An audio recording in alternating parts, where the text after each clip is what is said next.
This was a short trip to China, not a slow boat to China. It included a first-time experience on Air China's first-class section of their Boeing 777. Now, Air China is one of the top 10 largest airlines based on their fleet size. As a member of the Star Alliance, this particular flight from Los Angeles was a code share with United Airlines. Curiously, the Air China ticket was half the price of the United Airlines ticket. The first-class section is set up with 8 pods with seats that turn into beds.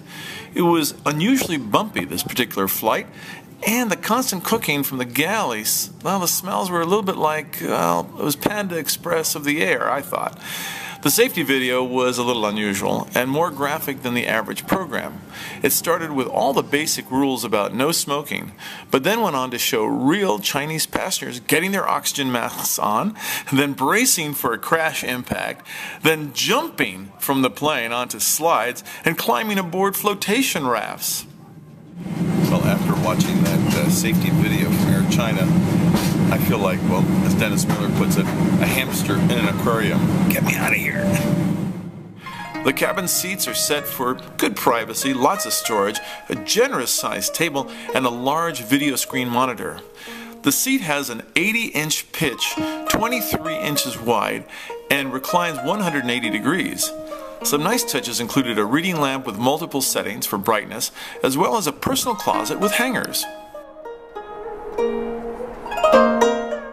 The in-flight movies featured an array of foreign films from China, South Korea, Thailand, Spain, and Germany, but very few first-run U.S. feature films.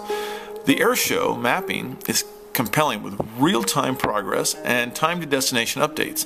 Multiple angles and views of the route, including a virtual cockpit view, which doesn't rival the beautiful view right outside the window, and a global view of the flight at night. Menu and dinner time. It was a curious selection on Air China, starting with some appetizers, including some duck. Then it went on to the first course, which was baby red octopus, and cold duck breast. Ew. Next was a mushroom soup and a poultry stock, and then some roasted duck. Later on, there was a second meal which featured, guess what? More duck. Even the movie I was watching was about Peking duck. I guess if you didn't like duck, you were rather stuck. Wait a second. There's a bird flu outbreak again in China. The meal on this flight, well, it was pretty foul. Landing at the Beijing International Airport is impressive. Just the mere modern size of the facility is impressive. One arrives at Terminal 3, and then after a brief walk to immigration control, there's a train to transport you to the main terminal and baggage claim. It's all very new, very modern, very efficient, built just prior to the Beijing Olympics. The airport's about an hour and 15 minutes from downtown Beijing, depending on the traffic. I was fortunate to have missed the extreme pollution, and the city was a brisk 55 degrees Fahrenheit with clear skies.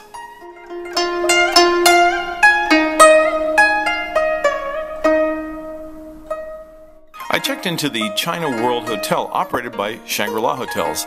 It's an impressive 716-room hotel with panoramic views of the city and adjacent to the China World Trade Center and also a luxury goods shopping mall.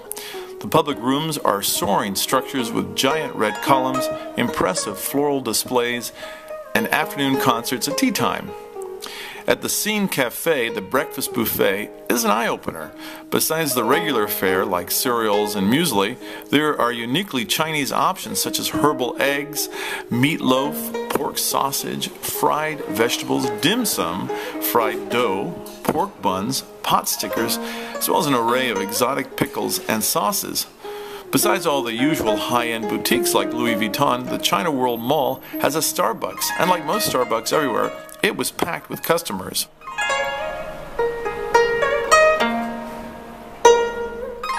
China is different in so many ways from the West. Simple actions like crossing the street need to be understood. In Beijing, the pedestrian doesn't appear to have the right of way, even on a pedestrian crossing. The Chinese love buffets. There are dozens of options within the hotel as well as just a few blocks from the hotel. As for shopping, well, there's the LA Wine Store, which is not to be confused with the LA Wine Store in LA. There is the Feeling 6 store, 6 being almost as lucky a number as the number 8 in China. And then there is the insistent street vendors, people hawking fake Rolex watches, 5 for $17. No thank you very much. All of Rolex. 100. The Silk Street Market is a 7-story shopping center with 1,700 small stores selling clothing, shoes, luggage, jade, counterfeit designer goods, fake watches, toys, and mass-produced folk art. Sales staff were particularly intrigued by Skype and a conversation with a California friend. They have a version of Skype in China called Tom Skype, but it is not as nimble as the US version. Hello. Hello. With the meetings over, it was time to return to the Beijing airport. I always wondered about riding around an airport in a golf cart, and this time I had a chance because Air China wanted to make sure I got to the gate in time. Well, we're heading back to LA. It was a good time in China, short, but Air China got me there and hopefully will get me back.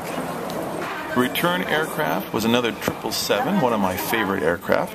The return flight was better in many ways from the outbound flight from the US. Maybe it's because Beijing Airport is the headquarters for Air China, but the food was much more interesting, the selections more mouth-watering, and the amenities were much nicer, even flowers on the tables, and the flight was smoother. Well, that might have been because of the winds. This long-range, wide-body, twin-engine aircraft, besides being extremely fuel-efficient, the cabin is really large, it's airy, it's quiet, and it's very well lit. From LA, the cabin lighting was all brilliant blue. On the return trip, the cabin lighting was all red. Flying into the night, the polite cabin crew set up my bed with a comfortable blanket, pillows, and a duvet. After a glass or 3 of French Bordeaux, it was time to dream on at 40,000 feet. There was a very smooth flight, nothing more wonderful than to wake up in the morning to see the stunning coast of California. After just 11 hours and 30 minutes, thanks to good tailwinds, we touched down at LAX. The amazing thing was that we arrived 3 hours before we left Beijing on the same day. Who said time travel wasn't possible?